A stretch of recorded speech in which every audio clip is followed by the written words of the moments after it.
What did you study in the university, and why did you choose that field of study?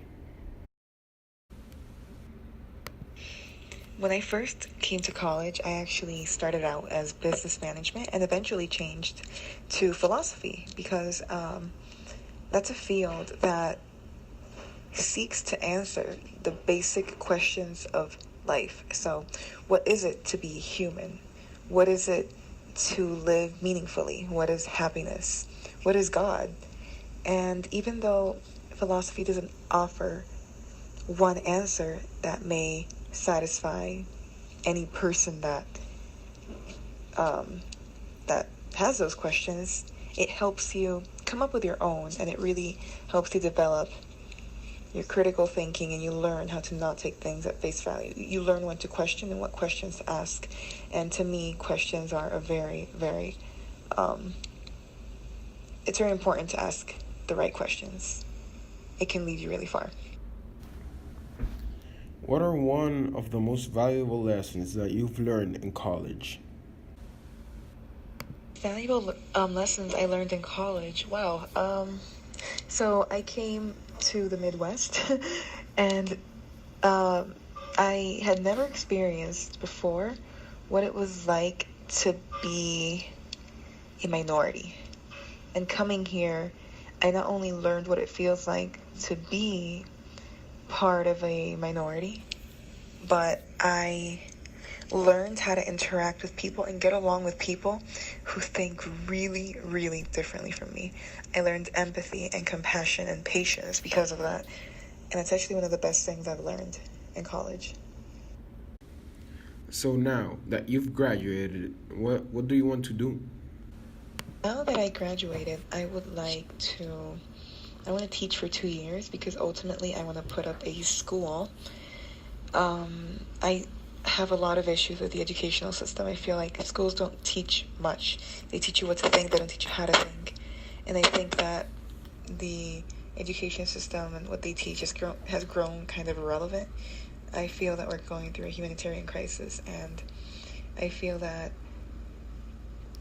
people need to be taught character and values. They need to be taught, for example, how to cultivate a connection with the earth.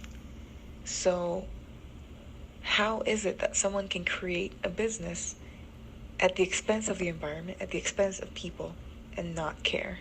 I don't get it, and I think that that's something that we need to fix. And I think education is a good way to instill values in people. That's a very, very short version of what I want to do, but that's the gist of it. So, this seems to be environment related. How do we know humans are responsible for the increase in carbon dioxide? A lot of people doubt that humans are responsible, though there's a scientific consensus that humans are responsible for climate change. And basically, the reason we know is because, yes, though the earth goes through cycles, it never goes through cycles that quickly. When it warms up and it cools, that happens over hundreds of thousands of years. And so animals and plants have time to adapt. And yes, some die and some go extinct, but overall, they're able to adapt.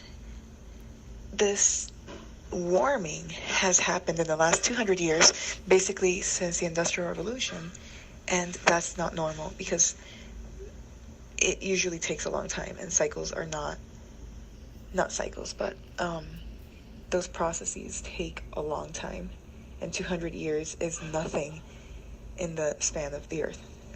You know, when you consider the history of the earth. So, what is the greenhouse effect, and how does it affect global warming? Greenhouse effect is basically when you release a lot of harmful gases like methane and like carbon dioxide, and then it creates this kind of layer in the atmosphere, and so then sunlight comes in and is not able to escape, thus warming the earth, basically. How are our dietary choices related to the environment?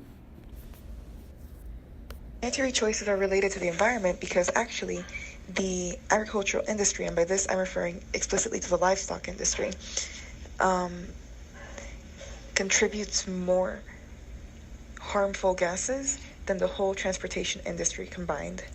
So by eating animals, you are supporting a system um, that contributes to the pollution of the earth. Because, for example, cows eat feed. Where do they get that feed from? They usually eat soy and corn, and so they had to cut down forests to farm all of that they could give to humans otherwise, but no, they give it to cows. But here's the thing, cows eat more food. And so then you're clearing down forests to create feed for cows, and then you give it to them, and then they produce a lot of excrement, which releases a lot of methane and can infect a lot of the waterways.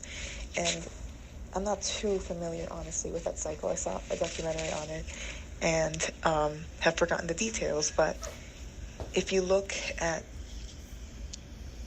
charts from governments, and if you read the IPCC, you will gather that the livestock industry contributes more to climate change than any other industry in the world.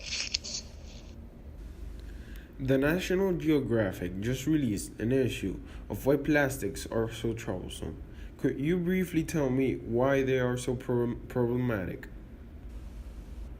Plastic is really problematic because, well, for example, there's right now in the Pacific just a blob twice the size of Texas, and it's just trash. And people picture like literal trash, but it's also just a lot of microplastics.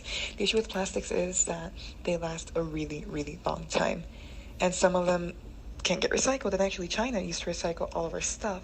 Now they have refused. They have said that they don't want to recycle our stuff anymore, and so now the stuff that we recycle ends up going to landfills rather than actually getting recycled. And so plastics take up to like 1,000 and even more years to biodegrade.